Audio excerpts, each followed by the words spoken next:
الحمد لله الذي هدانا لهذا وما كنا لنهتدي لولا أن هدانا الله. أشهد أن لا إله إلا الله وحده لا شريك له، وأشهد أن محمدا عبده ورسوله لا نبي بعده. اللهم صل وسلم وبارك وكرم وشرف وعظم على سيدنا وحبيبنا وشفيعنا وقرة أعيننا نبينا ومولانا محمد صلى الله عليه وسلم وعلى آله الطيبين الطاهرين وأصحابه الغر الميامين ومن تبعهم بإحسان إلى يوم الدين. أما بعد فيا عباد الله أوصيكم جميعا ونفسي بتقوى الله وبطاعة رسول الله صلى الله عليه وسلم. فقال الله تعالى في كتابه العزيز وهو أصدق القائلين: بسم الله الرحمن الرحيم، يا أيها الذين آمنوا اتقوا الله حق تقاته ولا تموتن إلا وأنتم مسلمون. وقال نبينا محمد صلى الله عليه وسلم: عليك بتقوى الله فإنها جماع كل خير. صدق الله العظيم وصدق نبيه الحبيب الكريم ونحن على ذلك من الشاهدين والشاكرين والحمد لله رب العالمين. Setelah puji dan syukur sama kita panjatkan kehadirat Allah Subhanahu wa taala Rabbul Izzah. Salawat beserta salam akan selalu senantiasa sama kita curahkan, kita limpahkan kepada satu manusia yang dipuji oleh yang maha terpuji, manusia yang dimuliakan oleh yang maha mulia, manusia yang dicintai oleh yang maha pencinta, baginda kita Nabi besar Muhammad sallallahu alaihi wasallam. Begitu pula kepada para keluarga, sahabat, dan insya Allah kepada pengikutnya, yaitu kita semua. Mudah-mudahan dengan berkah selawat kepada beliau, kita selaku umatnya di alam dunia ini diberikan oleh Allah kesempatan untuk berziarah ke makamnya, dan di akhirat kelak kita mendapatkan syafaatnya. Amin ya rabbal alamin. Sebagaimana biasa, sebelum Al-Fakir memulai khutbah yang singkat pada kesempatan kali ini, maka izinkan Al-Fakir untuk menyampaikan wasiat yang Al-Fakir tujukan kepada diri Al-Fakir pribadi dan umumnya kepada para jamaah sekalian, agar mari sama-sama kita tingkatkan takwa kita dan juga keimanan kita. Karena Allah Subhanahu wa taala berfirman, faqala ta'ala wa tazawwadu fa inna khairaz zadit taqwa. Dan berbekallah kalian semua, dan ketahuilah sebaik-baiknya bekal tidak lain dan tidak bukan adalah bertakwa kepada Allah Subhanahu wa ta'ala. Ahibba'il kiram, jamaah salat Jumat yang sama dirahmati dan dimuliakan oleh Allah Subhanahu wa ta'ala. Kalau kita berbicara tentang sedekah, maka kita juga sudah sama tahu begitu banyak keutamaan-keutamaan yang disampaikan baik di dalam Al-Quranul Karim dan juga dalam sunnah baginda kita Nabi besar Muhammad sallallahu alaihi wasallam. Bahkan tidak sedikit kisah-kisah yang menginspirasi kita sebagai hamba-hamba Allah Subhanahu wa taala untuk melakukan amal yang satu ini. Salah satu kisah, saudara hadirin yang sama dirahmati dan dimuliakan oleh Allah, yang patut untuk sama kita fikirkan adalah bahwa ada salah seorang dari wanita yang memang gemar bersedekah. Akan tetapi saudara hadirin kebetulan punya suami pelitnya minta ampun. Suatu ketika beliau sedang makan bersama keluarga, lalu kedatangan daripada seorang pengemis. Lalu akhirnya sang istri keluar untuk melihat pengemis tersebut. dan masuk kembali seraya meminta izin kepada sang suami untuk membagi sedikit makanan untuk pengemis tersebut. Apa kata sang suami? Yang dengan sombong serta angkuhnya dia berkata, jangan berikan kepada pengemis itu, usir saja, dan aku tidak peduli apa yang terjadi kepadanya. Dengan sedih saudara hadirin, sang istri akhirnya berkata kepada sang pengemis, tidak memberikan apa-apa. Bertahun-tahun lamanya peristiwa itu terjadi, dan ada proses kehidupan dalam rumah tangga wanita dan suami tadi. Usahanya lama-lama turun sampai pada akhirnya muflis, bangkrut, nggak punya apa-apa.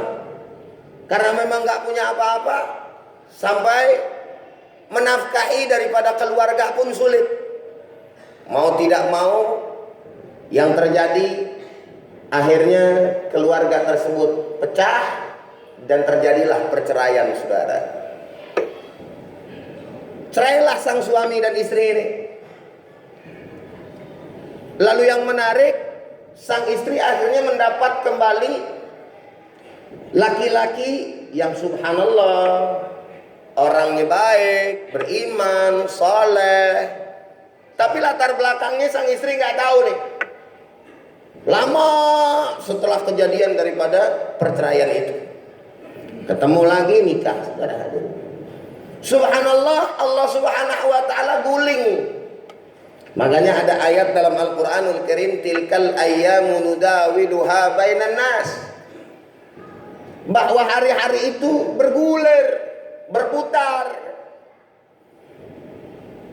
Pada saat lagi makan, saudara, bersama suaminya, datang seorang pengemis, ketuk-ketuk pintu. Didatangi pengemis tersebut, dan pada akhirnya dia minta izin kepada suaminya tadi untuk memberikan apa dari bantuan yang harus diberikan. Apa jawab suami? Berbeda dengan suaminya dahulu. Berikanlah wahai istriku apa yang memang dia mau, bawakan yang banyak kalau perlu. Seraya dengan yakinnya dia berkata. Kenapa dia bisa berkata sedemikian rupa? Kita lihat ending dari kisah ini, saudara hadirin.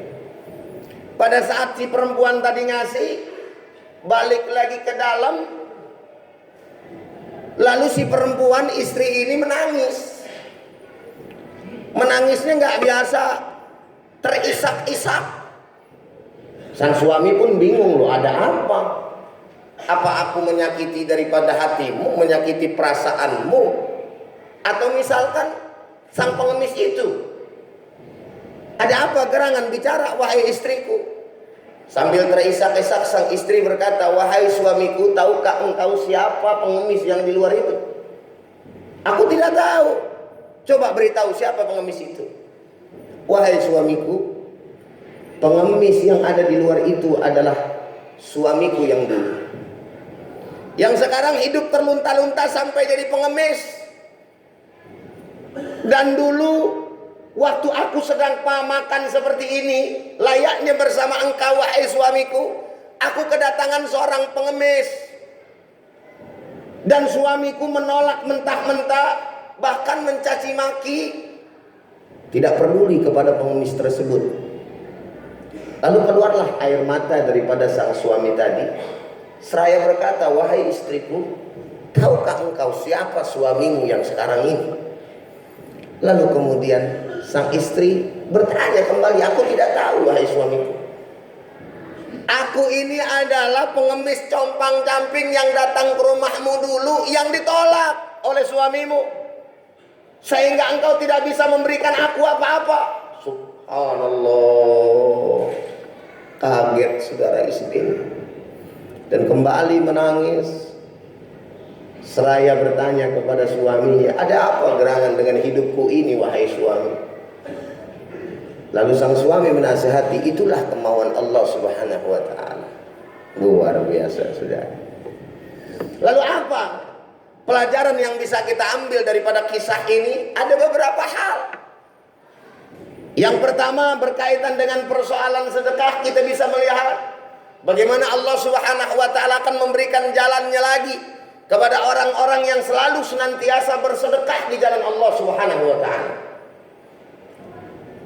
Bagaimana kisah daripada seorang perempuan tadi yang Allah Subhanahu wa taala gantikan suaminya dari suami yang buruk mendapatkan suami yang baik, suami yang toleh mendapatkan suami yang saleh. Karena memang dirinya beriman, hatinya bagus, Allah Subhanahu wa taala ganti, saudara. Dan memang kalau berbicara sedekah, saudara hadirin, jangan terbesit di dalam hati kita bahwa apa yang kita keluarkan itu secara lahiriah betul-betul berkurang dan gak bakal Allah tambah. Salah.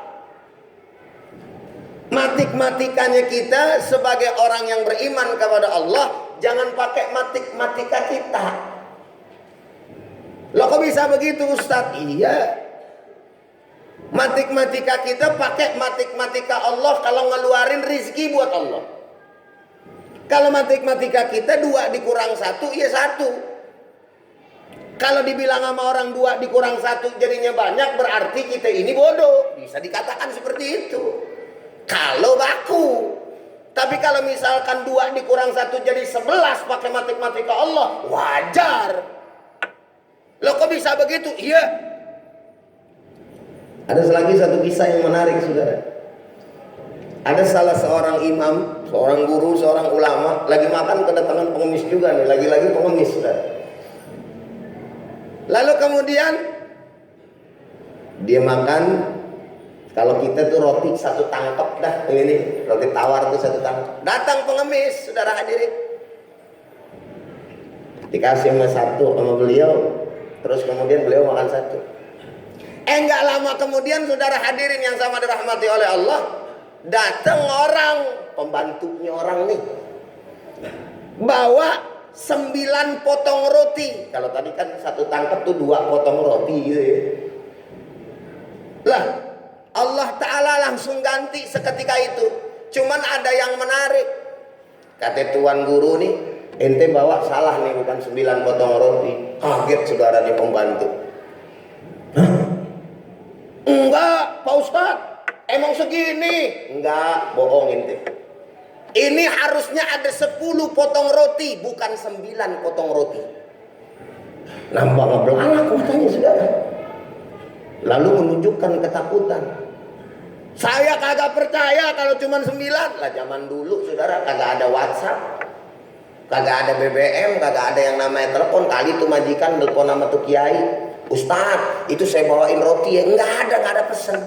Makanya yang bikin bingung pembantu begitu, dari mana tahu kalau memang saya harusnya bawa 10 potong roti bukan 9. Loh, saya ini lebih percaya kepada Allah dan saya yakin kepada Allah. Innallaha la yukhliful mi'ad. Allah yang janjiin kalau mengeluarkan satu kebaikan, jawabnya Allah itu, Allah balasnya itu minimal 10 kali lipat, saudara.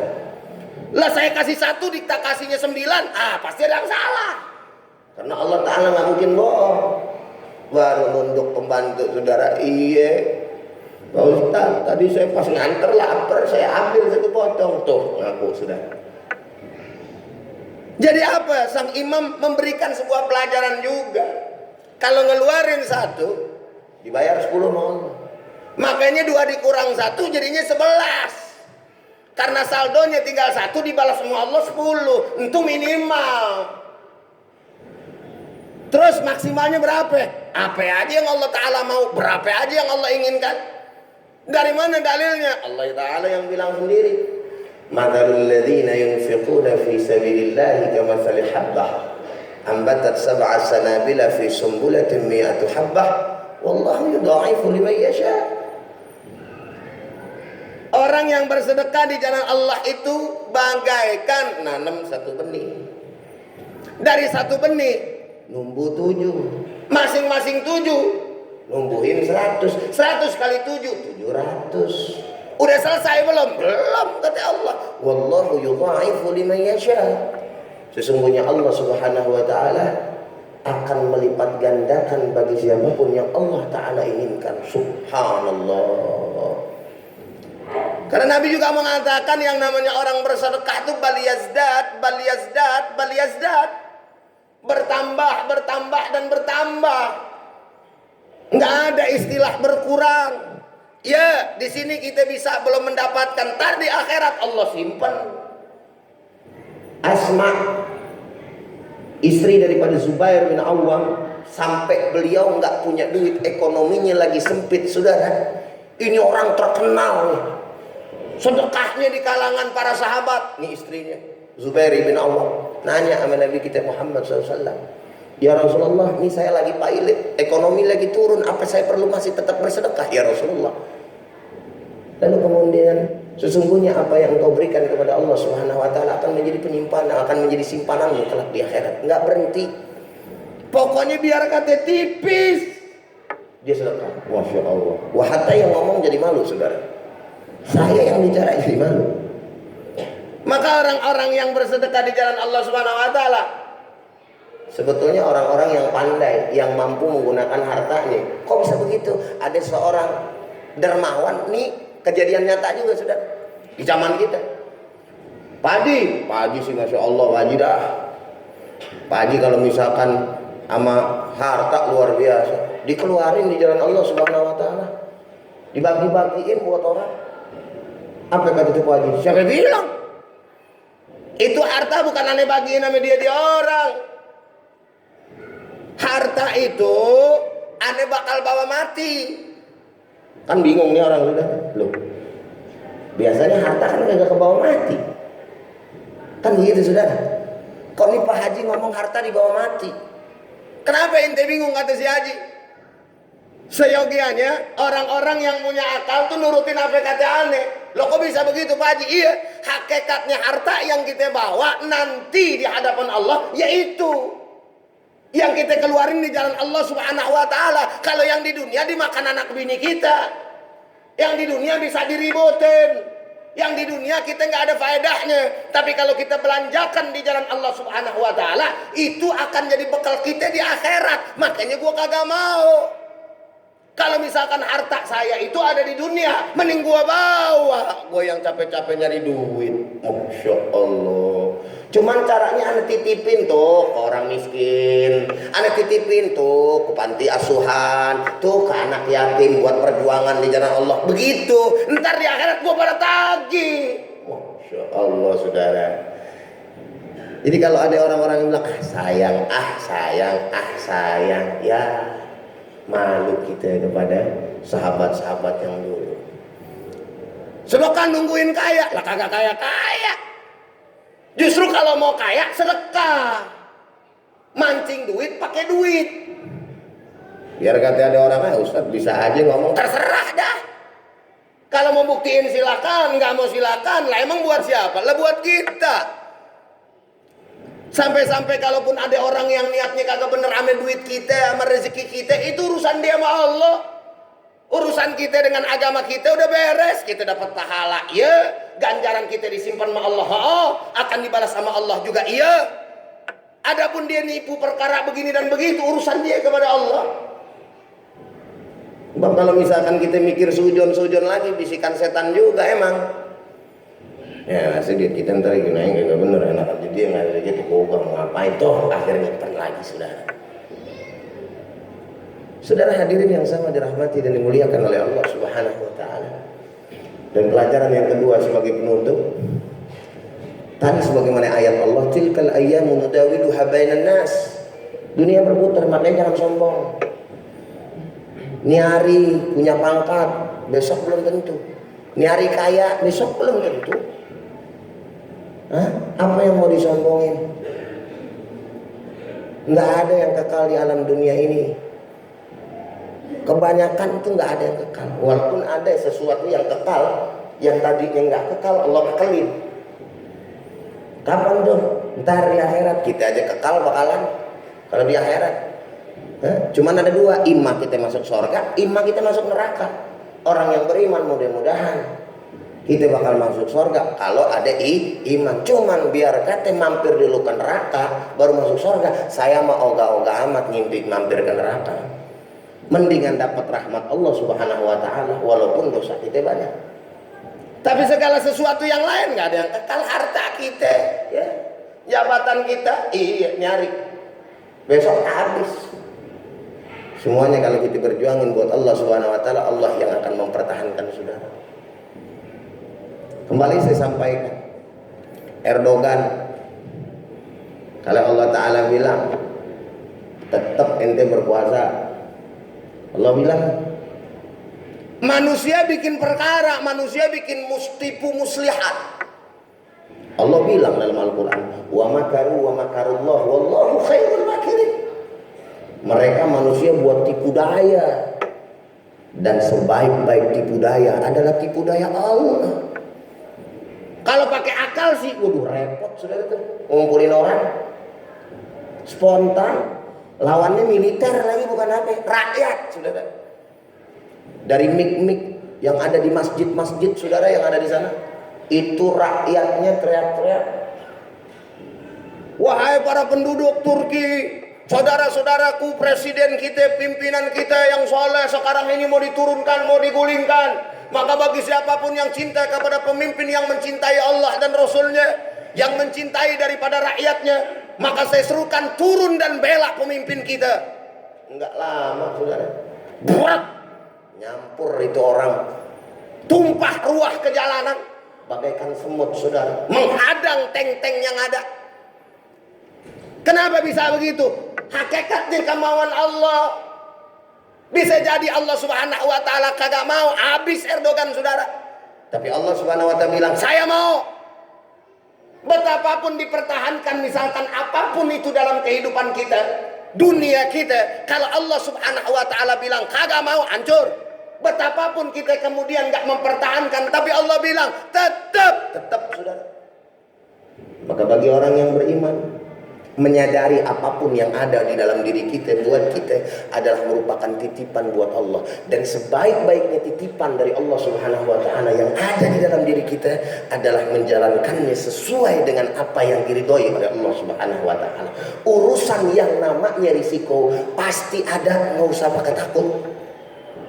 Jangankan yang benar, yang maksiat aja ada risiko, apalagi yang taat.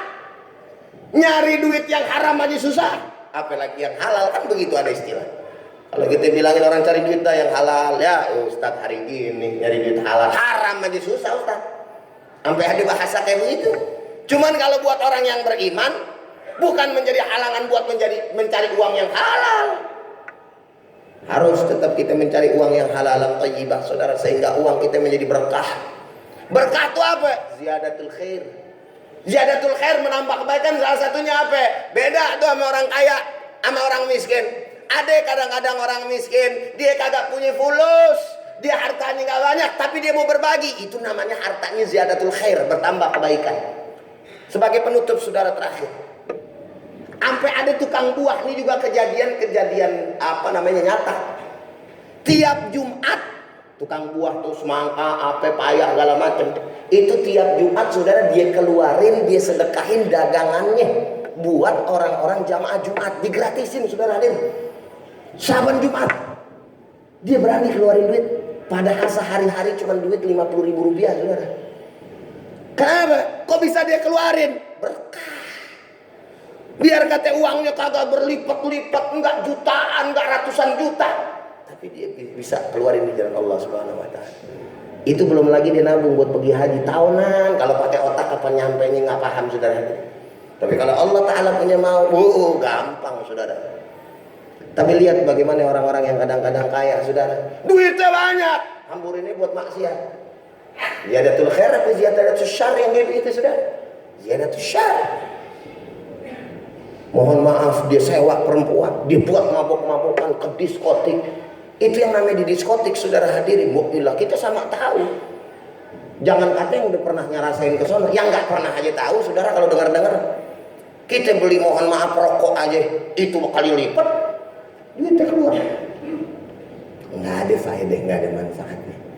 Maka rezeki yang didapatkan oleh Allah Subhanahu Wa Taala berkah, dan kita berharap sama Allah mudah-mudahan rezeki kita banyak tapi juga berkah. Amin ya rabbal alamin. Mudah-mudahan dari khutbah yang singkat ini bisa menjadi pelajaran buat kita, khususnya jadi pelajaran buat saya yang berbicara. sehingga Allah Subhanahu wa taala menjadikan ilmu kita menjadi ilmu yang bermanfaat. Mudah-mudahan hari ini kita berkumpul nih di tempat ini, besok di akhirat kelak Allah kumpulin lagi kita, nggak ketinggalan satupun di surganya Allah Subhanahu wa taala bersama baginda kita Nabi besar Muhammad sallallahu alaihi wasallam. Amin ya rabbal alamin. Barakallahu li wa lakum fil Qur'anil azim wa nafa'ani wa iyyakum bima fihi minal ayati wa dzikril hakim wa taqabbalallahu minna wa minkum tilawatahu innahu huwas samiul alim. Aqulu qawli hadza fastaghfiruhu innahu huwas ghafurur rahim.